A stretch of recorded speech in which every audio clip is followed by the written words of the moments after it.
Okay, so tomorrow I'm going to fire harden the recurve bow. I'm trying to think, how can I build up the coals without having them fall over the end of the gutter system? So I happen to have, we have a bunch of trays, you know, from parties for salads and baked ziti and stuff. And I figured I'll fold them up so I have a high back and I can stack up the coals on each end, you know, and the recurves will be closer to the heat.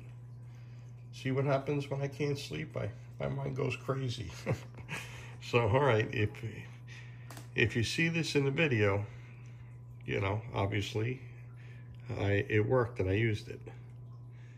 The recurve jig was for a smaller bow, so all I did was just put a wedge, and the whole idea was I wanted the limb to compress against this block just so it holds the curve when I'm cooking it. And over here, I slid it down as far as I could, and this is the size wedge I needed here to keep this. And the limbs are centered and tight, and hopefully the fire hardening will make a nice permanent recurve. Okay, today's the day we're going to fire harden the recurve, and this is my setup, my gutter setup, and it's too long for the recurve.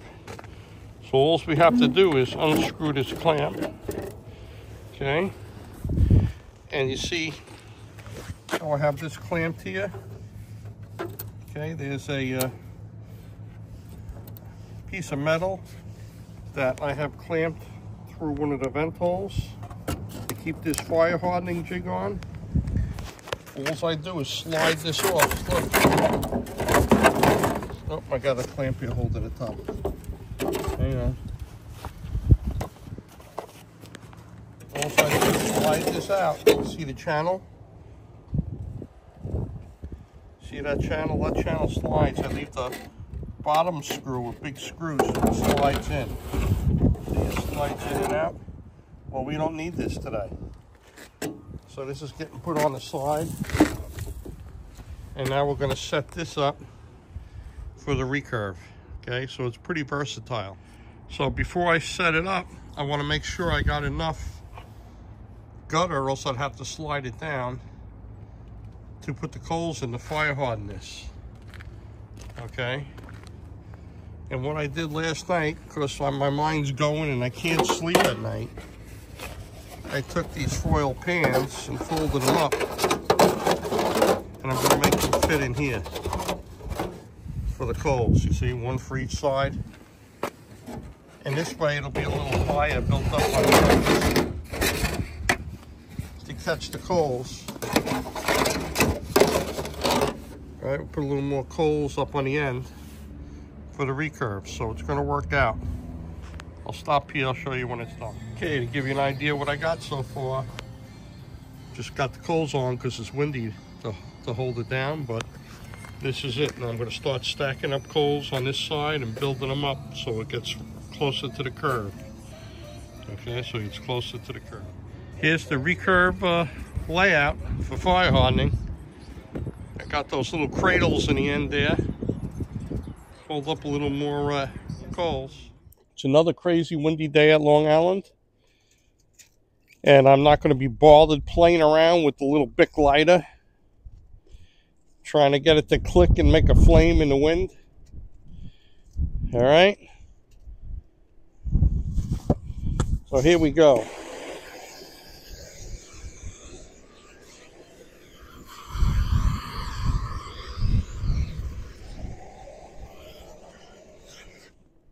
Okay, torch day today. I got to be real careful that that jig don't blow off. Okay, these coals, when they get done with that wind, they're going to be really hot. I'll have to just make sure I pay attention to the correct height for fire hardening. Okay, we have a 10 a.m. start time. Coals got to catch just a little bit more before I make sure the heat's the proper height. Important things, again, when you fire harden, are these big fireplace gloves, because anytime you want to move this, especially like in the wind, you don't know if it's going to drop down or whatever, and you want to be able to grab it without getting burnt, okay? And this allows you to grab it anywheres to do what you got to do. And the other thing is a stick, because like I have you saw I had the foil curled up under here, so air could get in. You could push it down if it's too high, and knock the coals where they're too low, put more coals there. You need a stick for adjustments. All right, so 10 o'clock on a button, start time, and the time is not important. We want to get these limbs. On this black locust, it don't turn brown, they turn kind of blackish, where if you cooked hickory, it turns like a real dark brown and some black. But so we want the color. All right, could be a couple of hours cooking. Okay, now that I got these coals going really good, it's been on for 20 minutes. 1, 2, 3. 1, 2, 3. On the third count, you should barely hold your hand under. You want to pull your hand away with the palm up underneath the limb. 1, 2, 3. Got to put a couple more coals there. 1, 2, 3. 1, 2, 3. 1, 2, 3. 1, 2, 3. Just a couple of coals I'll add here. Okay, we have up to 35-mile-an-hour gusts today. But I wanted to show you, as soon as I got these coals going, I want to maintain the curve perfectly on these curves. So because the jig isn't perfect, and I'm going to use this jig for multiple recurves, I put wedges in and put a clamp on just to maintain the precise curve that I got. And I did the same over here. There's just a couple of shims between the curve, and I got a clamp to hold it together. I better grab the camera before it blows down. All right, so that's it. It's been going on for about a half hour, and see if I can do this while we got the gust calming down. 1, 2, 3. 1, 2, 3. 1, 2, 3. 1, 2, 3. 1, 2, 3. 1, 2, 3. Okay, we got about the right heat. We just got to keep an eye on it today. I got to take this phone down so it don't wind up in the pool. Just a further note, usually on the half-hour mark, I knock off all these ashes.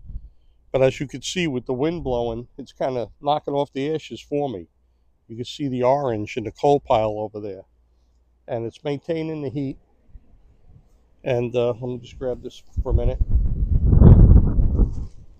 Okay, so normally at this point I knock off the ashes, and with the wind, high wind, it's knocking off the ashes for me. You can see that pile in the corner glowing from the heat, from the ashes being blown off. Okay, the other thing is at that half-hour mark, I tightened up you got to keep checking and tighten up the clamps. The clamps were a little loose, and I turned them because we got the moisture coming out of that wood. Just so you know, last night, everything was around 10%. This morning, everything was around 8%. And I'm fire hardening it. It's been 35 minutes, and I took a little peek underneath. And the right side's got a little more color, starting to get a little color. It's a little lighter on the left. And the heat's equal. It's just a crazy 35-mile-an-hour gust we've been having. So I'll check it in another half hour. It'll be the hour mark. Okay, I just had to raise it up 2 notches because underneath the wood, you have to watch this. Underneath the wood, you see the little smoke coming, and it wasn't from the coals, it's coming from the wood. It's time to raise it up a little bit. So wood combust at 300 degrees. I believe fire hardening is around 240. There's a fine line between the temperatures. And like I showed you, how you hold your palm of your hand right underneath the limbs and count 1, 2, 3. That's the best way of gauging the temperature. But I had to take it up. I had to pick it up a little bit now, just because of the smoking, and I'll put it down in a little while. Okay, it's been 40 minutes. I'm holding this while it's up, so it's not like a sail, because with these big 35-mile-an-hour wind gusts, I'm going to show you what the bottom looks like after 40 minutes. Starting from the center riser to the right, we got color, and we're starting to get a little color at the tips. From the center riser to the left, we got that little check in there. That's okay, that's going to sand away. We got color going out all the way out to the end. And there's even the recurves have a little color. Okay, so it's doing good. I gotta hang on to everything. It's really blowing, man. And I'll come back in 12 o'clock. I'll come back. It'll be another 15 minutes or so. Okay, it was really blowing these gusts. These gusts are crazy. 35 mile. I had to hang on to this while I was showing you the bottom of the bow. And I just gotta tell you that another 15-20 minutes we'll check it again, but I checked the temperature and it's the correct height, so we're good.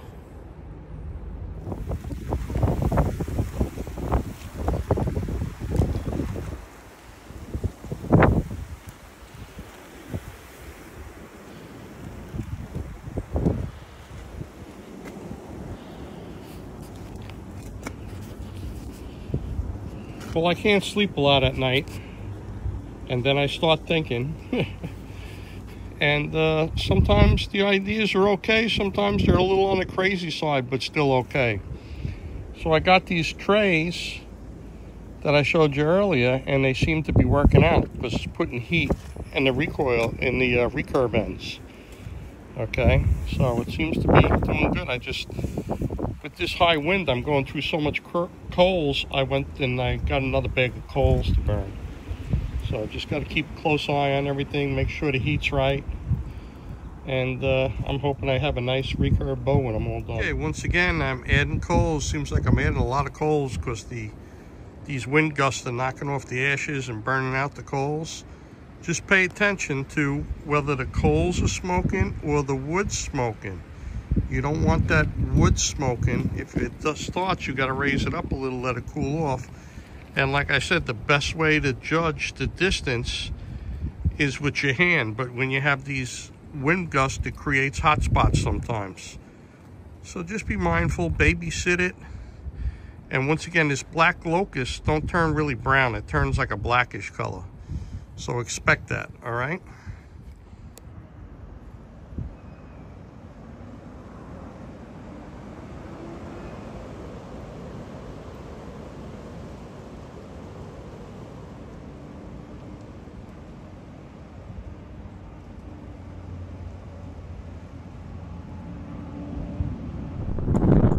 Whoa, crazy wind gust today, crazy.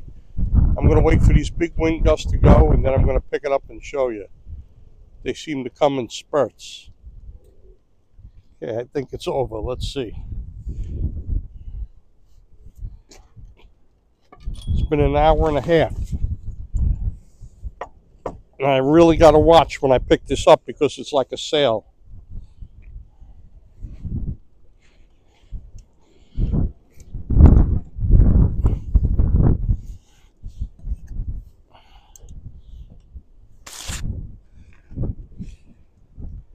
Okay, let me grab the camera and show you underneath. Okay, starting from the middle riser, we got the fade outs going to the end. We got almost up to the curves. The curves have a little color, okay? Once again, from the middle, we're going to go to the left.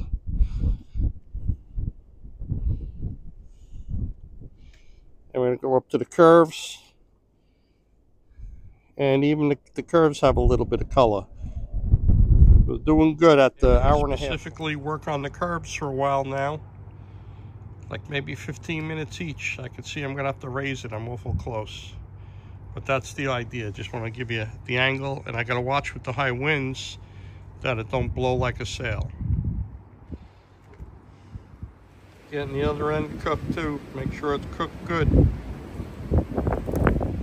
Okay, it's an hour and 50 minutes. I just want to show you what it looks like.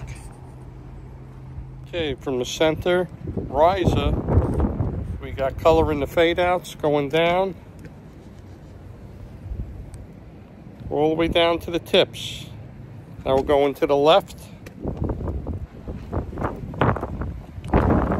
All the way down to the tips. At 2 hours, I'm going to say that this is done. But of course, I want the hardening to go a little deeper because this bow right now is a heavy bow. Even though I have it floor tilted, and I want that fire hardening to get a little bit deeper. So I'm just going to let it go for another half hour. Like I said, time isn't anything, the color is, and we got the color. I'm just going to let it cook a little more and take it off, and I'll show you. This part will be done. I'll take it off in a half hour and show you, and then we're going to hydrate it. We're going to be hydrating it throughout the night, putting moisture back in this.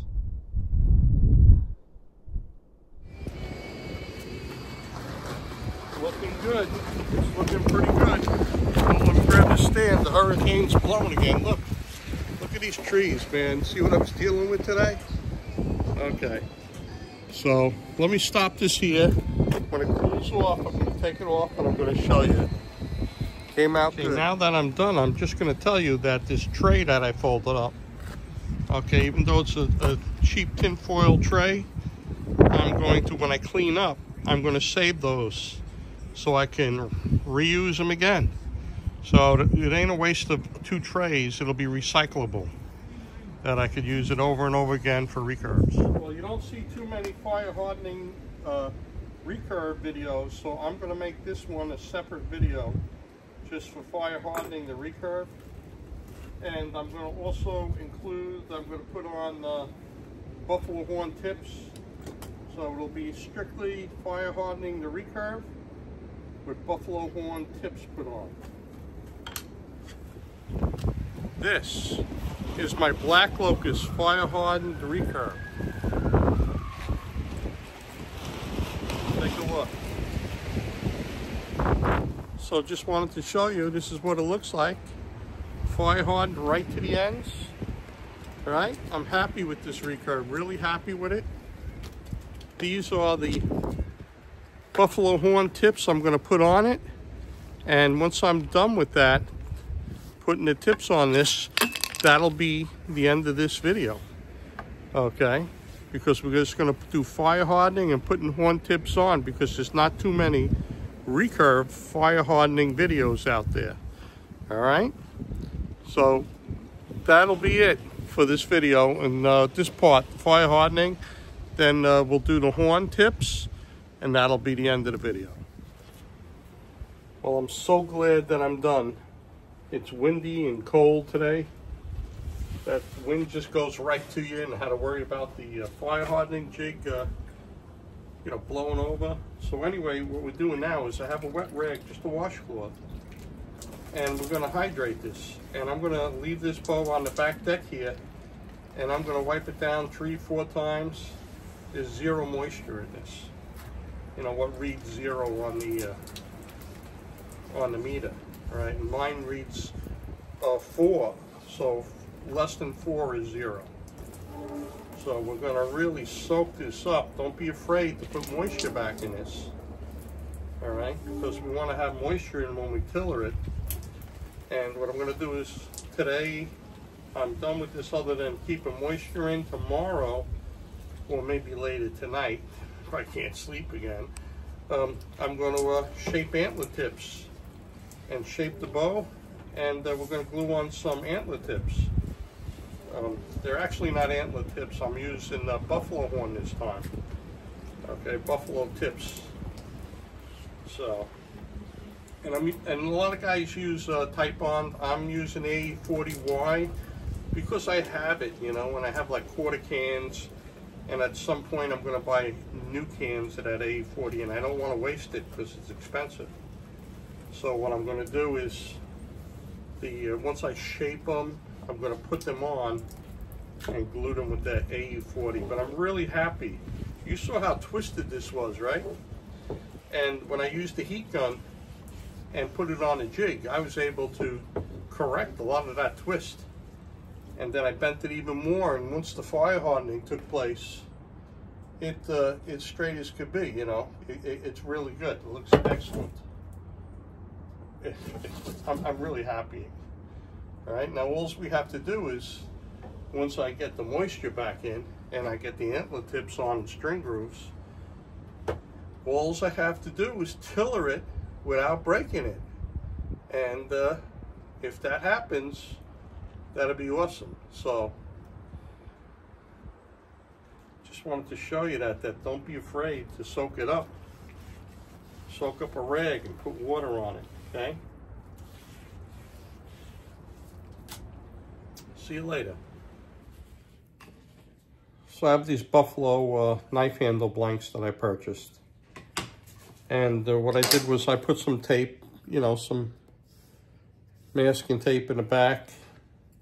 And you see how it's thicker and the tape is down? So what we want is, we're going to want, when we put them on, the thickest part at the end. So all we do is flip it over. And what we're going to do is trace it. Let me show you, it'd be better this way.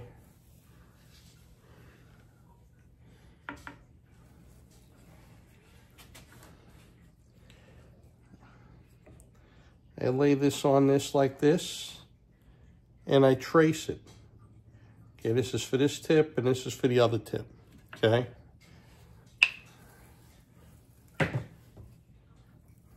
So I have it cut in the center, marked in the center, and I have these traced out. And I'm gonna cut them and leave the line, you know, with the bandsaw, I'm gonna cut them. Or you could use a hacksaw. Just be careful, whatever you do, be careful. If the machine wants to eat it, you know, if it catches it, you let go. All right, you can use another one. But you get, out of one of these, you get usually 2 bows. Okay, so here we go. We drew the lines. I'm going to cut them. And then carefully on the belt sander, I'll show you how I shaped them on the belt sander. You see some of the line here.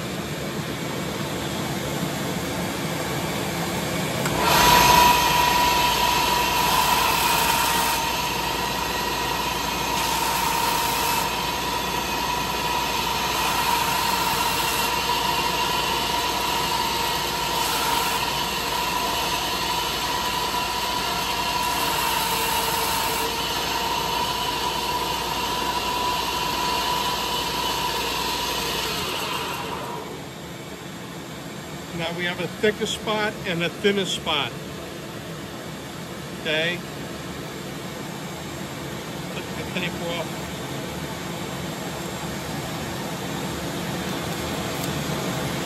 This is the side I want. This is the thinner spot. This is going to face down into the bow. So what you do is, I'm going to put this against this because it's hard to hold. And you see, it's tapered. Once I start it, I'm going to push down gently, and I'm going to put more pressure here to get this point lower.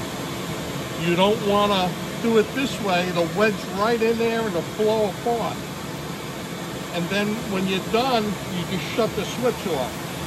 I'm going to put the switch on. I'm putting more pressure on the front.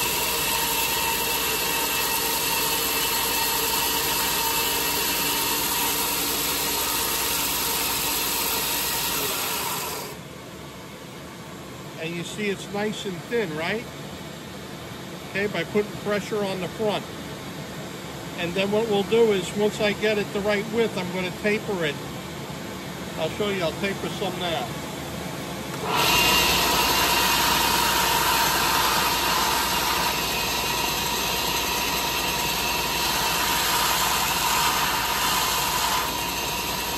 I'm going to make it a point.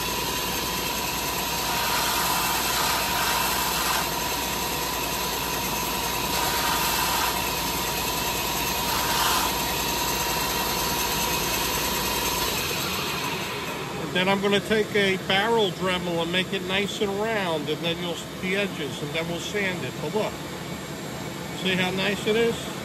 Okay? Then we're going to work on the other one. Going to round it a little bit. Remember, when we slide the string up, we want the string to slide nice up on here.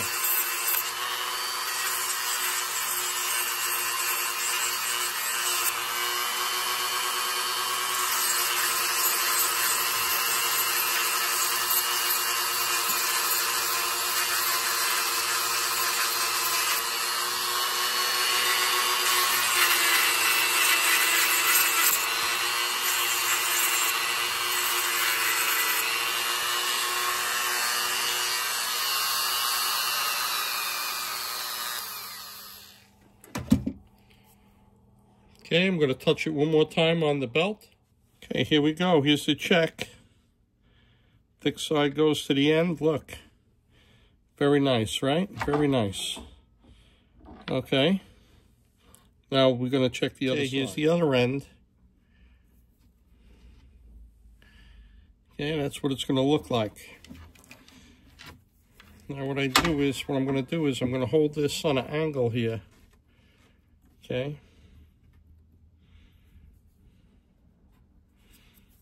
All right, got it on an angle here. And I'm going to draw a line.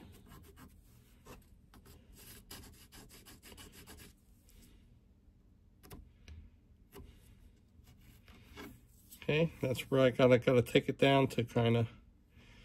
Okay, I'm gonna put a line across here just to see where it's got to stop. Okay, see the line? I put a piece of tape as my boundary line so I know where not to go past. And I put the belt sand up on a block, so hopefully I can get enough of an angle to get this down.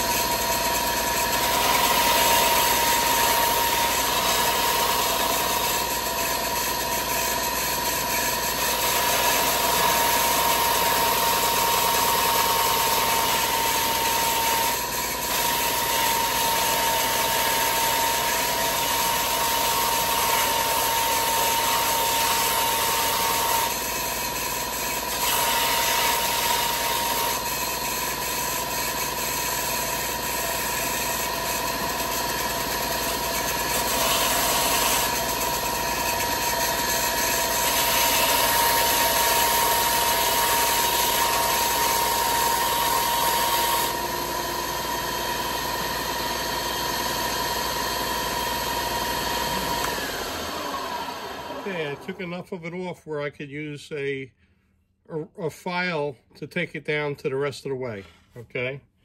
Just to give you a rough idea where I'm going with this. Okay, that's about it. It looks pretty good so far, okay? By the way, I'm using a line on the other side. But look, it looks pretty good, right? Okay, let's hit the other side. Okay, this side we're going to be gentle, use a file on. Give you an idea what it's going to look like. Okay, a lot of file work and hand sanding work, but it looks good, right? Okay, we're done out here. Okay, here's the first tip. Okay, look, looks pretty good. And what I did was, I have a file, flat file, and I went like this, straight up and down, this way, across, and I put this on now. It's flush, and look at the seam, right? It looks pretty flawless. It's perfect. It's ready for gluing. This is the first side, and then I'll show you the second side. Okay, this is the other side. I just hit with the file, made sure I went this way and this way, made sure it was flush. And here we are, we're going to put the tip on. And look, ready to be glued up. Outstanding, okay? Did a good job. Now AE40 time. Okay, we have equal parts of AE40 epoxy.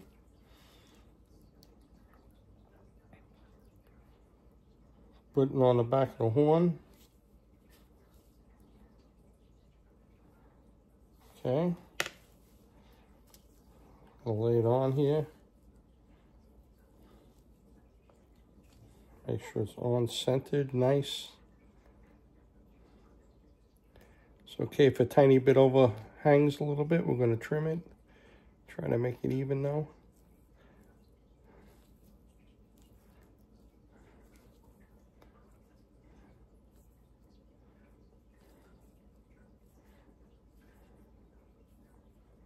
Okay. I got some alcohol, 92% alcohol. I'm just going to give it a little wipe.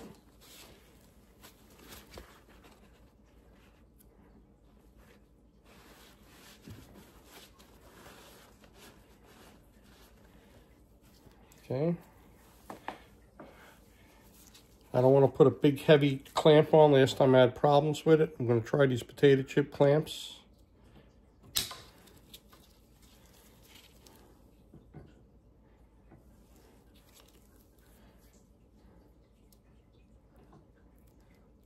Here's something you never seen before.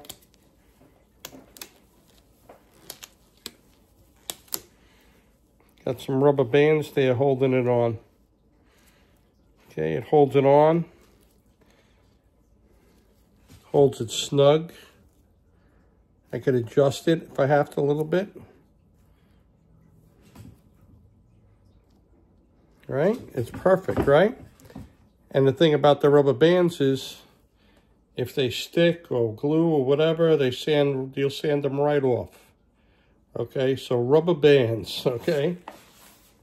Beats fighting with clips.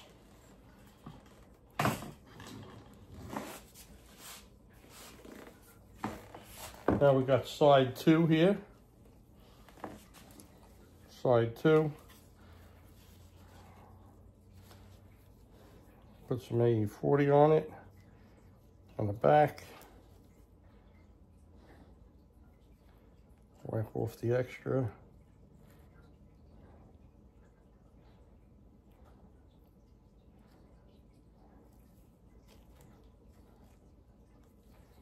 Okay. Here we are. I'll put it on.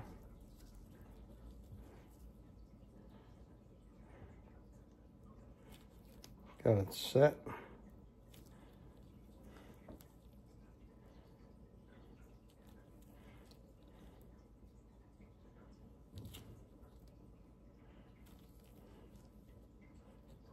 Okay, let me just wipe it with a little alcohol. Be back in a second. Wiping the sides, wiping the front where the fork is here. Sides over here. Okay.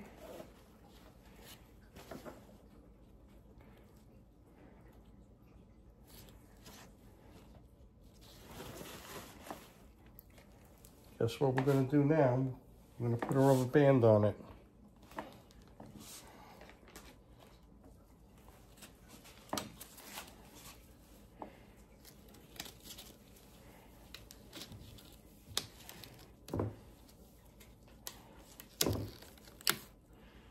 Okay, now we're able to move it a little bit if we have to. Okay, we can see it here, look. And when it dries, if there's a problem, we could sand it off, all right? Look at that, all right? We get the alcohol.